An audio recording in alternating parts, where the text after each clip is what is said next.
Hello everyone, I'm Ambika and I'm from India and I'm doing my PhD in childhood studies at the School of Education in England. I visited Brazil as part of a fellowship program last year and I've met some of you. Here today I will be talking about education and I will be specifically talking about early childhood education and primary education in the context of India.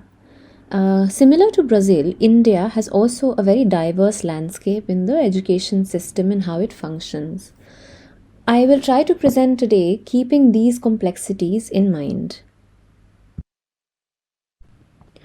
Okay, to begin with, according to the census of 2011, there are 164.48 million children within the age of 0 to 6 years. Now I'm presenting some of the constitution and the policy provisions for ECCE, which is Early Childhood Care and Education. Firstly, according to Article 45 of the Indian Constitution, it urges the states to provide ECCE to children who complete the age of 6. Secondly, with the 12th five-year plan, the importance of ECCE has been understood for school readiness, as school readiness also helps in school enrollment and retention of children further. More recently, there's an ECCE policy that has been devised in 2013, which I will be talking about in the next few slides. The Ministry of Women and Child Development, which is part of the Government of India, has been responsible for creating the policy on early childhood care and education in 2013. This is only a policy and not an act, which is more certain for implementation, but these are recommendations that the government gives for early childhood care and education. The policy has been developed with the belief that in these early years, 90% of the brain development takes place.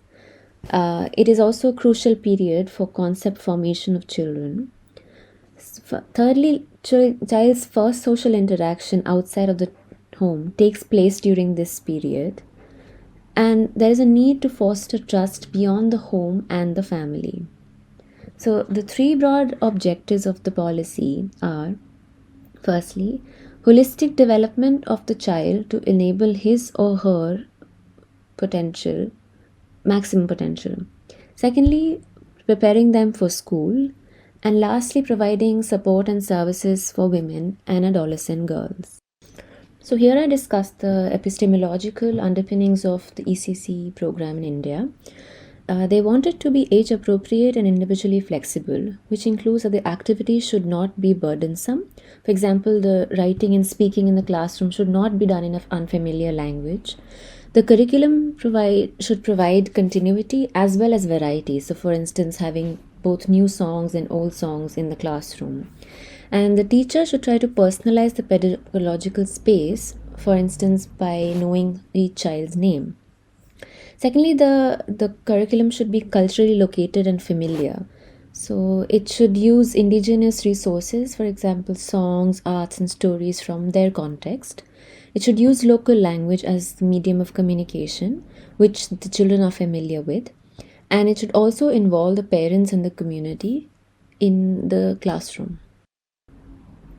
So the program should infuse both rhythms and challenges. For instance, children learn to work with new people along with older people. Secondly, learning how to follow a fixed routine, but also experimenting with new novel things in the classroom. The program should inculcate a sense of stability, but also an eagerness to learn more. Lastly, there should be freedom from constraint and happiness of achievement, which means that along with autonomy, exploration, and experimentation in the classroom, there should be adult guidance, a focus on competence, and giving reward and building the confidence of children. An important one is also to be sensitive to the differences in skills and competencies of different children in the classroom. So, for example, adapting the activities in terms of the time and interest of all the children present, adjusting the activities to their different paces, providing linguistic familiarity to children so that they are comfortable doing activities in the class. Also, to sensitize all children in the classroom to differences and similarities, which is also an important part of preparing them for world outside.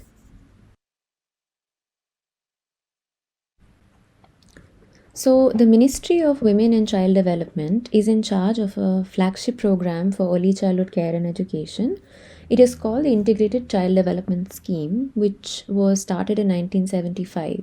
It is a universal program and it provides comprehensive services to address the health, nutrition, and development needs of children under the age of 6. It also caters to pregnant, lactating mothers and adolescent girls. Under this program, the centers that are run are called Anganwadis. Along with Anganwadis, there are also private schools which are different from the ones run by the government. These are some of the services that the ICDS program provides, which includes providing supplementary nutrition to children under 6 and pregnant and lactating mothers. It does health checkups and referral services for children under 6 and pregnant lactating mothers. It also provides immunization to children and nutrition and health education. But one of the major components is preschool education for children between the age of 3 to 6. Here you can see photographs from some of the Anganwadis in India, and one of them in the middle is the menu which they've painted on the wall. And here children are eating, and in the first picture there are eggs. So to make the meal more healthy and nutritious, some states have also added egg as part of their meal. Here are some more pictures from the Anganwadis that I visited as part of a project which I will be discussing later. So in the first two, they are weighing children and measuring their heights. In the next two, they're talking to women about health and children's health and their own health. In the next one below, there is a meeting of the Anganwadi workers, so people who are responsible for taking care of these centers. In the next one is a packet of what children get as part of the nutritious meal. And the last one is children sleeping in the center, in one of the centers I visited. The objectives of the preschool education program that are run under the ICDS program is to provide all-round development for the child, which includes stimulating their intellectual curiosity about things around them, the environment, inculcating good habits and skills among children. For example, learning how to share things, group manners. So helping them develop ability to express how they think and they feel, developing their self-confidence, and also inculcating moral and cultural values to the children, which are also very contextual. As I had mentioned earlier, I was part of a research called FOCUS, which was a short for Focus on Children Under 6s. We were looking at the implementation of the ICDS program in 6 states, which included 210 villages.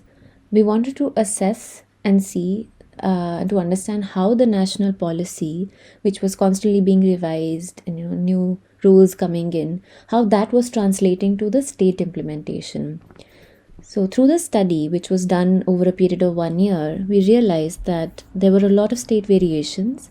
And I think that was partly because the central government and the state government agendas may not always align. So their priorities were not always the same as the center.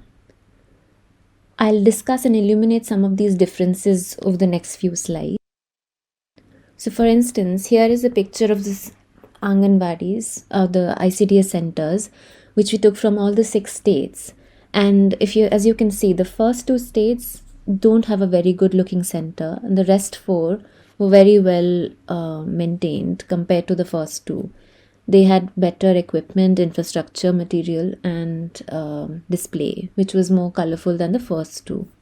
In the country, the early childhood care and education is slowly gaining popularity, and the enrollment is right now quite low, but it's increasing because there is an increase in demand for formal schooling.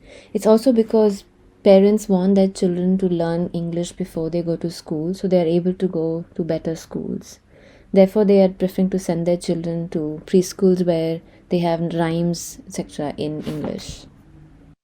So this graph is also a part of the study that we did, and here I am trying to talk about the proportion of the children in the age of 3 to 6 who were attending the preschool. So for instance, the first column talks about the number of Anganwadi centers, and as you can see, the third column and the sixth column, those two states have a lot of Anganwadi centers compared to the rest of them.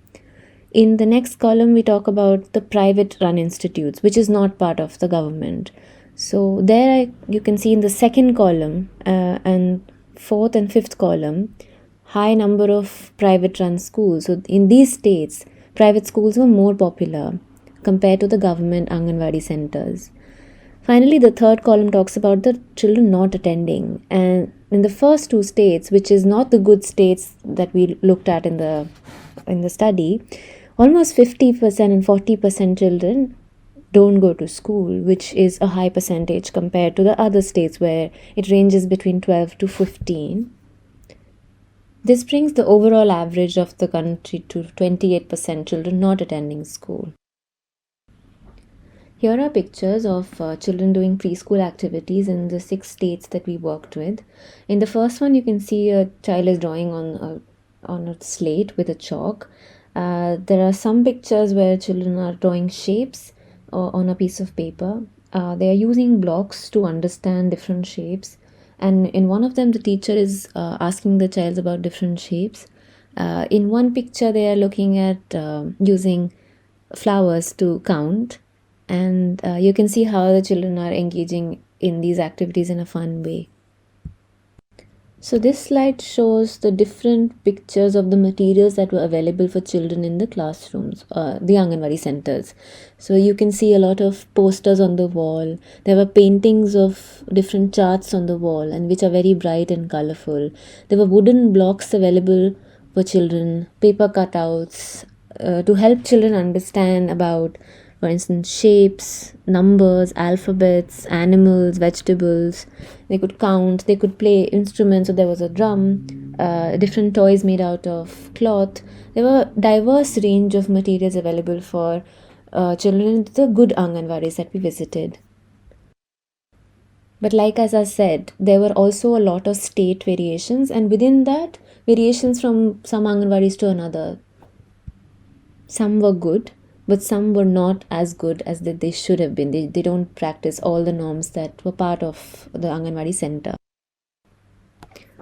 In this slide, you can see the teachers engaging with the children in the Anganwadi centers. So they would show them pictures, they would do rhymes, games, songs, prayers.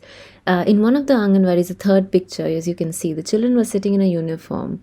So this was not a rule across the country, but in that area, the teacher decided that they would have a uniform because the private school had a uniform.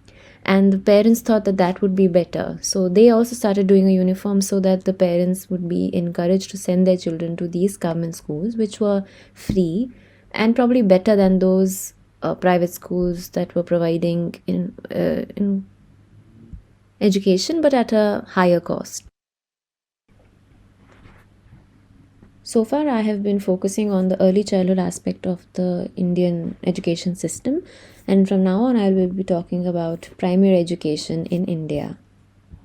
Here again, there are provisions in the Constitution that make education compulsory for all children. For example, in the Article 44 of the Constitution, which was earlier a directive principle, but after an amendment became a fundamental right, it says that there is provision for free and compulsory education for all the children until they complete 14 years of age. Similarly, Article 21A, which is also a fundamental right, states that the state will provide free and compulsory education to all children between the age of 6 to 14. Since these are provisions in the Constitution, they guarantee free and education for all the children in the country up to the age of 14. Here I talk about two important points that are important for the Indian education system. First is the Right to Education Act, which came into Parliament in 2005. It mandates free and compulsory education to all children from age 6 to 14 years.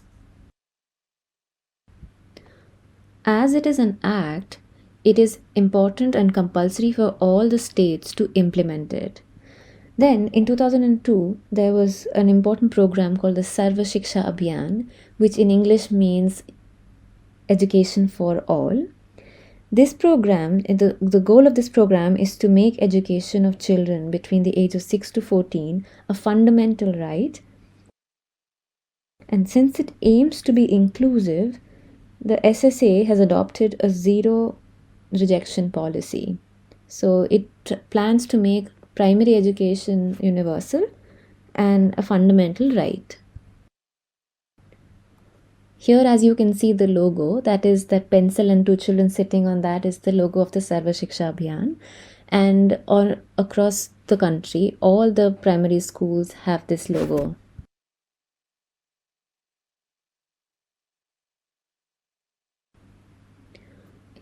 So here I will be discussing some of the statistics of primary education in India. So there are around 546 government primary schools in the country. This was collected during 2015-2016. There are 123,000 children who have been enrolled in the primary school with approximately 98% enrollment rate. And that has also been possible because of the Sarva Shiksha Abhiyan project that I talked about earlier, which enforces universalization of education and focuses on education for all. The pupil-teacher ratio in the classroom is 23:1. Though despite the challenge of being a very big and diverse country, today there is a school within 1 kilometer of distance for all the children.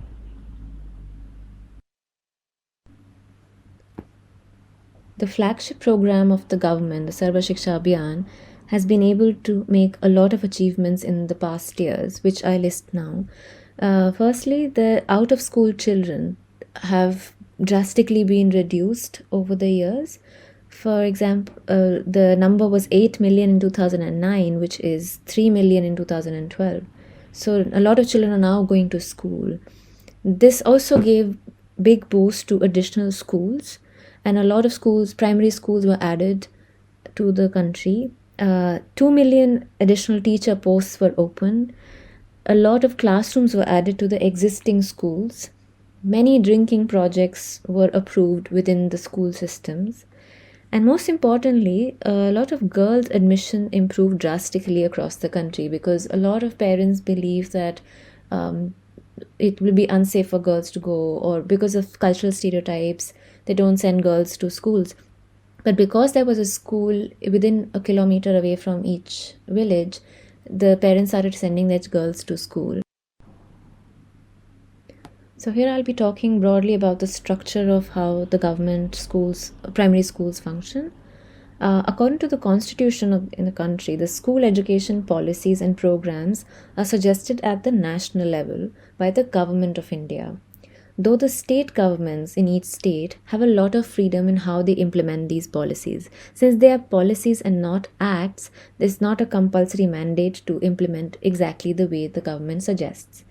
And these policies are announced at the national level periodically. So most recently, in this month ago, they've introduced the national education policy for the government after 8 years.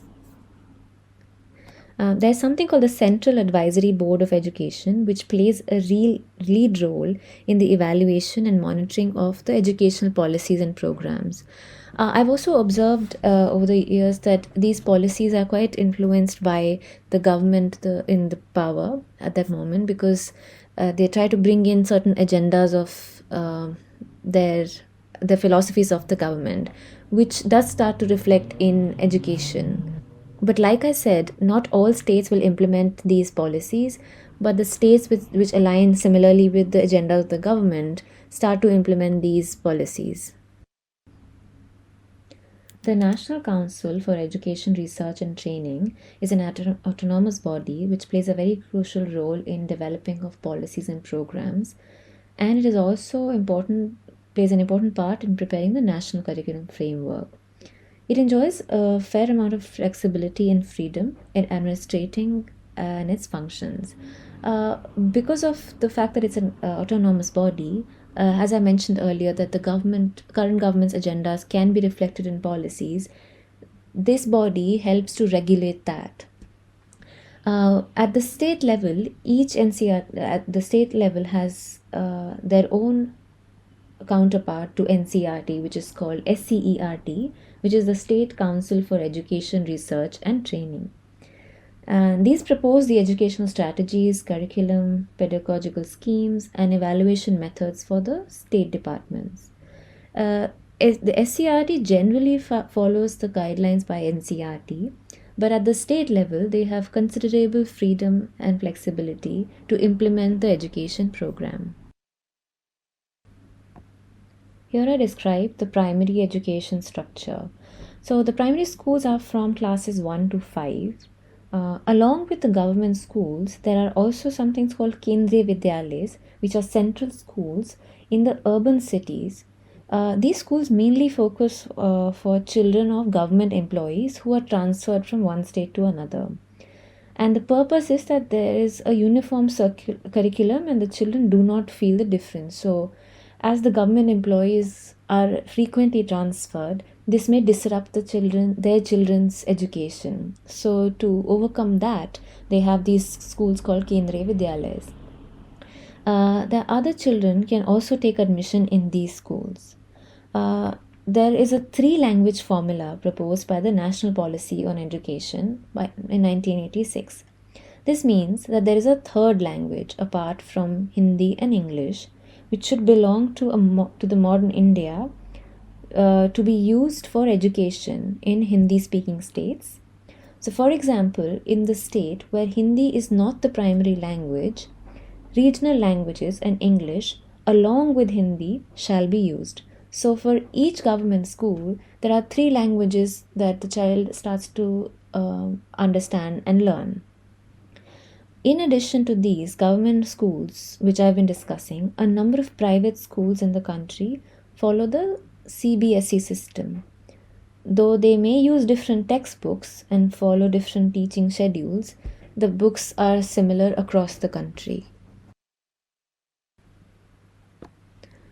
As at the beginning of the presentation, I talked about the diversity in the landscape of education system.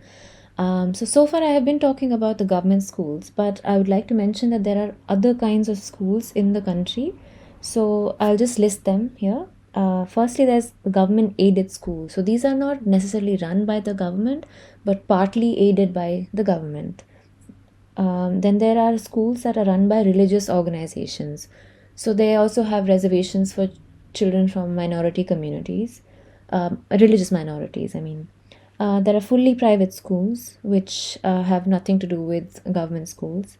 Then there are schools that are run by organizations or NGOs for sometimes children from lesser privileged backgrounds. There's also something called the alternate education schools, which don't follow the curriculum of the government, but they have alternate ways of thinking and, for example, use a different method like Montessori or a different philosophy like J. Krishnamurti, which is a very popular philosophy in India. So, to teach in the primary school, teachers need to have a diploma or a bachelor's in education. These are both degrees which take 2 years, and the minimum qualification to get into this degree is class 12.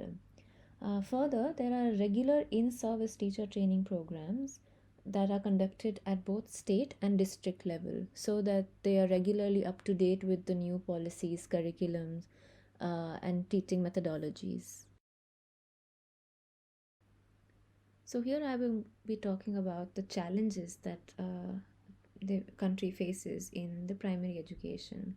The first and the foremost challenge, which is also quite big, is the quality of education. There are many children in the schools who are not exactly at the same age appropriate learning levels. They don't know as much as they should be compared to the classes that they are in.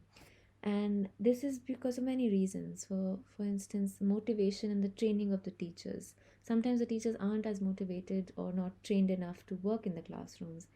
There is also lack of physical resources, so they don't have enough correct material to work with. And quite a few times they are burdened with a lot of administrative work, so are unable to give their full attention to children in the classroom.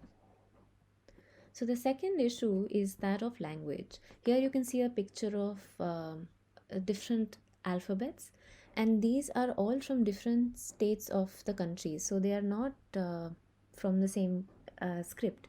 They're all different scripts. So the issue of language is that since India is very diverse and there are 22 official languages and almost 1500 languages as mother tongue, which means that the primary education can never be easy. And getting the teachers to understand and communicate in a mother tongue and yet teach in an official language is a very difficult task. So the also because academics feel that educating in your mother tongue is the best for the child, but parents and in urban spaces, parents prefer that the child learns English or learns in a medium which would be better for them in the future. So this creates a lot of tensions and challenges for the children, and to be able to provide good quality education and knowledge to the children. So lack of trained teachers is also a huge problem in the primary education system in India. It's a major challenge as many states in India where institutions for teacher education are not widely present. So there they have to hire teachers who are less qualified, which will directly affect the quality of their teaching. The next is literacy level. So a lot of parents of children are still not literate.